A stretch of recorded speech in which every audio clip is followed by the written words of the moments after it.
You got to look at the statistics and the trend lines. When you look at the statistics from Amazon, when there's a Kindle, when the book is available in both Kindle format, Amazon Kindle format, and print format, 35% of the time Amazon sells the Kindle format. That's a big number. I mean, that's one of the biggest book retailers in the world, and 35% of the books that they sell in Kindle format, which is a huge number. I mean, it's like hundreds of thousands of titles, is in Kindle format, and they're just getting going. So I mean, that's a 2.0 device. Imagine when it's a 5.0 device, or imagine when the iPhone is which now is a 2.0 device. Imagine when that's a 5.0 device, and it also uses the Kindle format.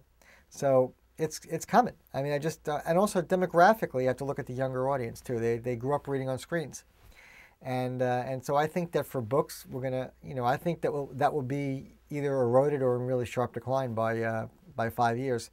I think newspapers, I mean, they're already on their way out. A lot of them, at least in print, regionally faster than nationally. I mean, we'll see about the national ones. DVDs, I think, as great as Blu-ray is as a format, I think we're going to see the over the internet downloading be the prevalent way people are going to get content as the speeds pick up, the devices improve. And even video games, as great as video games are as CDs, I think that we're seeing, this whole notion of downloadable games, whether it be on your iPhone or, downloadable through the Xbox Live system, which I actually have in my house. And even though those titles are big and it's hard to push those down a pipe right now, it's coming. And so I just don't see, I think the one area where I could probably be wrong is magazines, because people seem to like the tangible feeling to them. But I just see, I commute on the Long Island Railroad into New York every day, and I look, and when I started commuting in 1999, you had to have a newspaper to get on the train.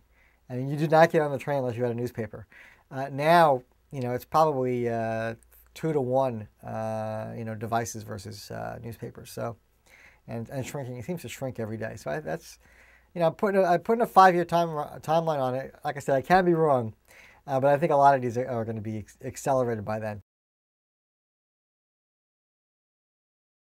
The New York Times, I think, has done a remarkable job. I mean, there's sites that have done a remarkable job as it relates to the delivery of content and the presentation and the format and the approach versus the monetization.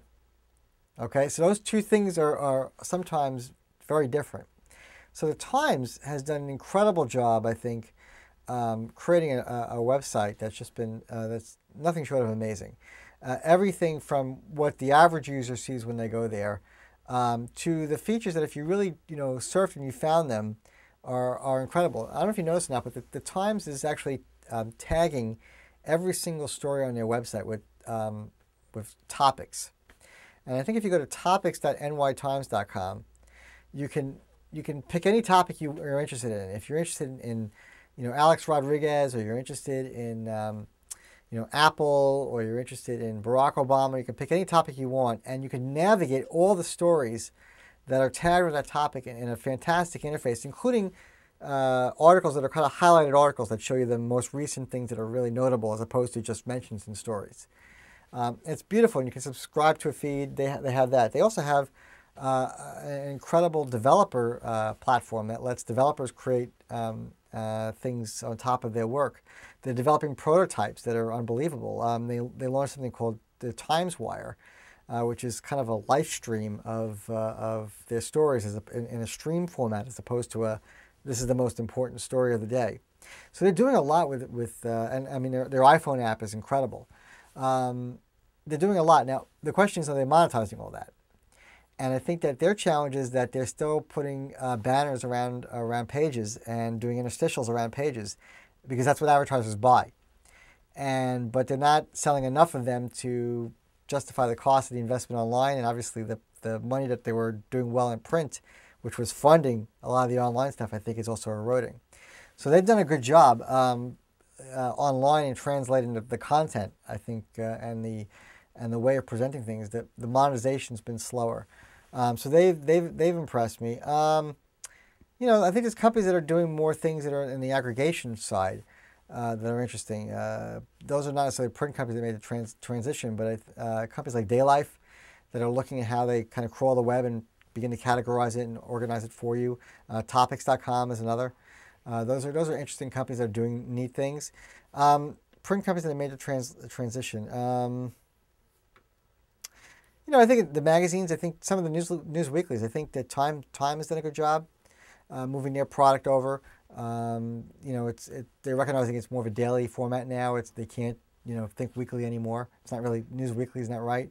Boston Globe has done a nice job. They have this thing called I think it's called the Big Photo, where they show you like these gigantic photos every day, and they break you down how it was taken and what's behind it. So there's a lot of innovation, but it's more on the editorial side, less on the paid side. And the magazines too. I mean, the iPhone they're recognizing is a great platform, and now some of the magazines are testing launching paid applications. People just launched one yesterday. You actually have to pay for. I think it's $2 or something like that. And so they're venturing and doing some unique things, and they're treating each medium as different, which I like. But again, I still think that they're treating the way of monetizing it exactly the same as they did before, and I think they're partly to blame, as is the advertising community. I think the print medium will adapt itself to devices. There's not going to be any one device that's going to win. I mean, the iPhone right now is giant, but I mean, there's diehard people that love their Blackberries, and you have to pry from their dead hands. And the Kindle seems to be taking off, although they haven't released numbers. And obviously, there's lots of people who don't have smartphones, who maybe don't want one yet, and maybe will get one, and they're just happy doing text messaging. So I think you have to map your approach to the devices. The problem is that you have a proliferation of these devices, and you have to create content in a gazillion different formats. And in some cases, you have to negotiate with the carriers to get preferential treatment to get on their decks. That seems to be going away. I mean, the iPhone is an open platform. Android is more of an open platform. BlackBerry is, I think, an open platform. Windows Mobile. My view is that the mobile phone is your future computer, and I mean it's an extension of your computer today, but I think in a few years' time it'll be your future computer, and here's what I mean. So you'll carry one device of choice, and pick your hardware vendor, and let's just say it's an iPhone. Your iPhone in the office, when you come into the office, will sync up wirelessly with a monitor. It'll drive a 20 or 27-inch monitor, and it will also interact with a Bluetooth keyboard and Bluetooth mouse. The OS it will run when you're in the office will be a standard desktop OS. So in the Apple's case, it'll be OS 10. Or maybe by then OS 11 or OS 12. And the data it draws off of will be server-based. Either it will be on a corporate server, or it will be somewhere in the internet cloud, and that's the data that you interact with. You leave the office, some of that data will stay on your device, and you will interact with it using a mobile OS wherever you are. You'll go home, your home server or the home internet cloud that you connect to, whether it be Google services or whomever, will recognize that you are home, and you will interact with a monitor and keyboard in your home environment, also using an operating system, a desktop operating system, and do your photo editing and all that and so forth. And that will be it. And so I think that the one device, and then if you get fired or whatever, your corporation will cut you off, that data will be gone. I think that's the mode. I don't see. I think we're gonna one day laugh that we carried around laptops on planes. It's gonna feel weird. I think the keyboard, the devices themselves will get a little bit more sophisticated, and there seems to already be a blurring of lines between laptops and mobile devices. If you look at this netbook category, that's just grown like crazy. These $300 notebooks. They're great, but they're almost like hybrids between mobile phones, or at least from a data perspective, not telephones, and laptops, and they're very cheap. The keyboards are terrible, the screens are bad, but again, it's the first inning. So I think the mobile device is the center, at least in developed nations, in this capacity, will be the device that kind of integrates all of your lives in certain ways. And obviously in other markets, in third world nations and countries where their computing isn't pervasive, it will be the device, period.